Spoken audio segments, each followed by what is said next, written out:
is a loud word,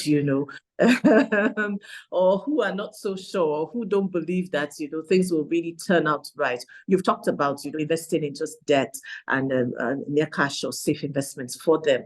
Like anything else that, we could share to help these not so confident people, let me use that word. Yeah, I always say invest according to your objectives. So if you are bullish, if you are confident about the economy, you are younger and you can afford to keep your money in the market for 1, 2, 3 years, right?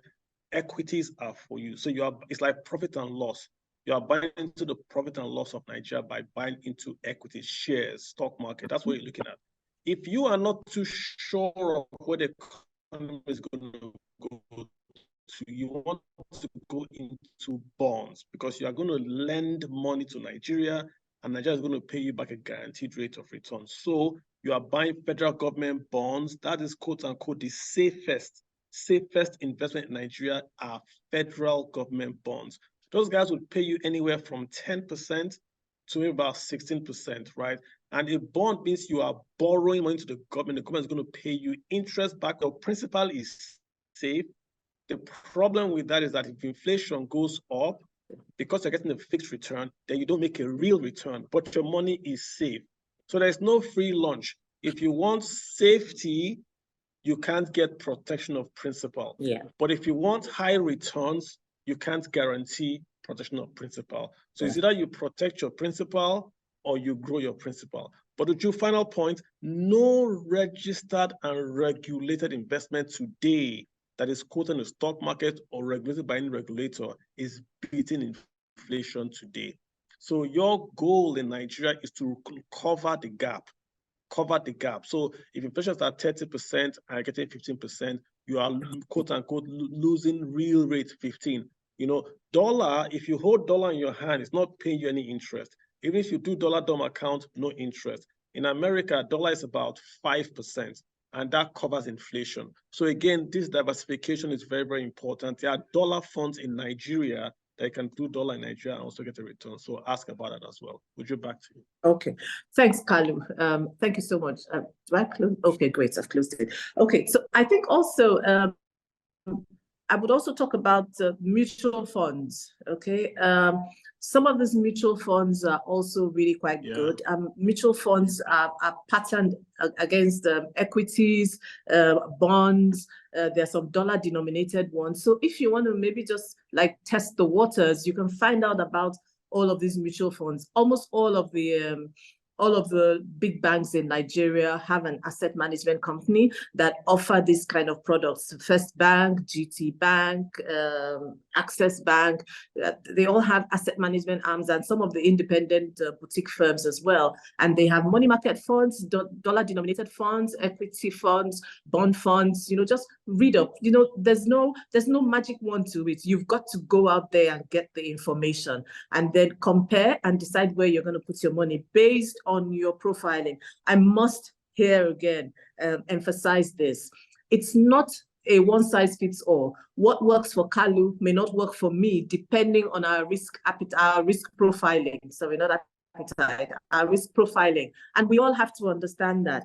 We are a generation of people who, when Kalu comes to me and says, I invested in Nestle and I made 20 naira, I say, just bring it. I'm going to put my money in there without understanding, the dynamics or the fundamentals of that investment. And then when things go south, we then blame Kalu that you're the one who told me to go and invest. So first, know yourself, understand what your attitude to risk is and your risk profile. And then you can determine what kind of investments you put your money in.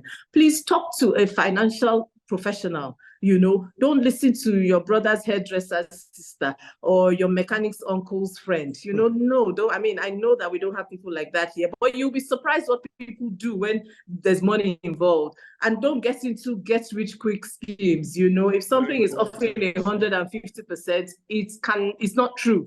It may last for a few days or a few months, but then you're definitely going to run into some tough waters soon. So it's really very, very important that you get the information, understand it, research on the banks, and then put your money in those products or instruments that suit your profile. If you know you're the kind of person that you want to see your 100 naira every day, that's your principal investment, then please don't go and put your money in some high risk or volatile equity product, because it would go this way. If you know you're a person who, even if the market is tanking, you're thinking, oh, it's really cheap now, let me put in some more money, then please go ahead, do that. But understand your profile and know the right products for you to invest in. I was going to share something else, and I think this is a good tip for everyone. When we're talking about spending habits, I don't know how many of the banks do it. I think First Bank has one, but GT Bank has this thing on their app that actually tells you where your money has been and what you've been doing with your money. And I think it's very important that we do that. The first day many years ago that I did it and looked at my spending habit for 1 month from my statements, I was not a happy camper at all. I couldn't believe that I'd spent so much money on some things that I thought, really, I gave this woman so much money for clothes. Why? How many can I wear at once? Oh my goodness, is this what I spent, ordering food and going out to restaurants? And those kind of things are wake-up calls for you until you see it, in black and white. You have an idea, but you don't understand the full impact of it. So I encourage us, go to your banking app and check it out. There is that particular, what's it called now? Part of what's the word? There's that part of the app that can tell you where your money has been spent. If it's in paying bills, in paying different people, and you can then use that and map out your spending habits. Okay, so we've talked about spending habits. We've talked also about where to pack your money. Kalu, what next do you want us to talk about? Any questions you think we can take on? I'm seeing a lot about debt. People are talking about debt. How can I get out of debt? How can I borrow? Someone's asking, can I borrow to pay my expenses? I just responded no, because you're going to go into a debt trap. Borrow to grow your assets. Borrow to accumulate assets. Don't borrow to pay. I know it's tough to say this. Don't borrow to pay back your debt, because you're going to a debt trap. It's going to go on. But borrow to buy an asset. What's an asset? It's a car, an asset. If you use your car to generate income and reduce expenses, it's an asset. If you use your car and the car goes to the mechanic and it's costing you more than it's bringing in, then the car is a liability. This is on financial planning. Accountants say a car is an asset. No, an asset gives you money. A liability takes away money from you. But just very quickly, how can you get out of debt? Number one, write down all the debt. Write down all the debt. Number two, you write down the cost of the debt. So what's the interest rate or the APR the debt is costing you? Then number three, you can choose to either pay the lowest amount first or the highest APR interest first. So those are two, is snowball or avalanche. Either you pay the debt with the lowest Naira amount, so you get quick wins, or you pay the debt with the highest interest cost, so you reduce the cost of the debt. I prefer you pay the debt with the highest cost first. But if you want quick wins, it's also the same thing. You can pay the debt with the lowest amount. Write them down, rank them according to how much you owe, according to what the cost is, and choose either to pay the lowest down to the highest, or the most expensive down to the lowest. That's how the strategy you want to use to pay your debts. Yeah. That's very true, Kalu. Thank you. And there's no magic way out of debt. You've got to pay it down. I know people who say, I'm believing God that the person I owe money will forgive me, and I won't have to pay it back. Well, that is a miracle that God can work out, and I have no doubts that God does wonderful things like that. It's better for you to plan towards paying it down. And once you're in a lot of debt, please don't get into any more debt. Debt is a major issue for us Africans, because we see debt as additional spending money. We don't look at it as a borrowing that needs to be repaid. And I always say, if you don't use debt properly, then debt will use you improperly, definitely. And you spend all of that. And you spend all of your life just paying down what you've borrowed. And, it's best to get out of it. I know the psychological effect of doing the snowball. So paying off the small ones, you kind of feel good. You see that, maybe you had 10 and now you paid 2 small ones and you have 8. But you still have those large ones that are costing you the most, and they're still eating a lot into your earnings. What happens when you have debt is you're giving away your income to other people, to banks and co. There's a guy on Twitter, or I don't know if you, Dave Ramsey. He talks so much about the debt. That debt is just giving away your income. That's it. Yeah. And he encourages people to pay down. And you know what I've found? Again, my reference to living in the Western world is no amount is too little to bring down your debt. Even if it's 100 naira, 200 naira, 1,000, again, it's the habit. Learn consciously to put away something every time towards that debt. That's the only way you can bring it down. You know, we tend to, I don't know if this happens to you people on the call, but we usually think that when I get that large sum of money, then I will pay off the debt. And sometimes that large sum of money doesn't come, or by the time the large sum of money comes, you are in you're so much backlog that it doesn't make a difference. Rather, it's better to just keep sending something towards it regularly, so you're definitely bringing it down. Debt can also be good. I mean, the mortgage is a fantastic thing. It helps you to own a home, yeah? And then it gives it for 20 years, 25 years, 30 years. I mean, some people say, I don't want to be in debt for that long. But what that long tenor does is it makes your repayments small so that you can meet them regularly. So that is good. If you're borrowing to expand your business and you know that there's likely to be a increased revenue that will come in to help you pay it down, that's good. But when you're borrowing because you're going on a holiday, or you're borrowing to buy a new car that will depreciate from day one, and by the time that you finish paying off the debt in 5 years, the value of the car will be different from what you're paying, then you've got to think about it and be sure that you're aligning your thoughts and your habits and your attitude to the right classes of assets to put your money in. So while debt is not a bad thing, it's the way we handle it and the way we work it out.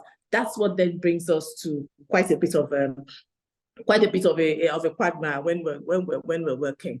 Okay, Kalu, I wanted to share something else just before you go on, Kalu.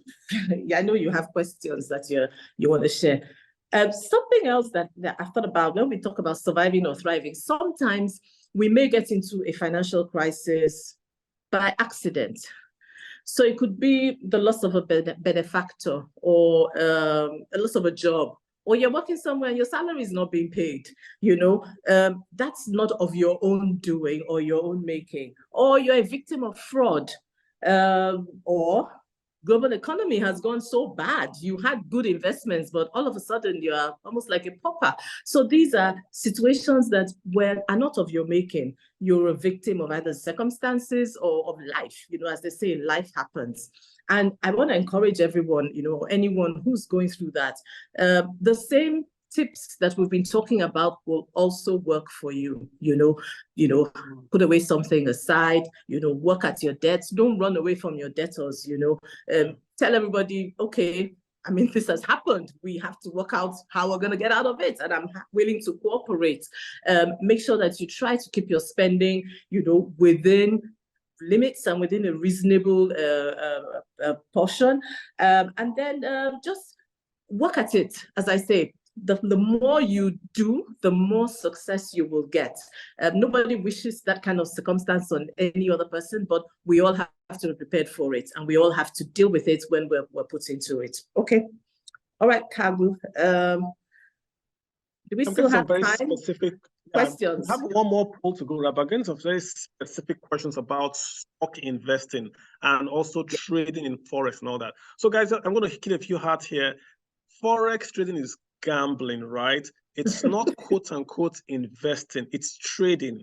So it's very risky. You can lose everything. Even Goldman Sachs and the big boys that trade currency, they lose money, and you are competing with them. So it's something that, yes, if you want to do it, but maybe 1% of your portfolio is not investing. You can't say I'm investing in Forex. That's one. Number two, someone's asking, is the stock price, should I buy low priced or high priced? Stocks is more of the earnings. So if you want to compare a stock, look at the earnings, the price to earnings ratio, or look at the earnings. The company is not the stock, right? So you want to look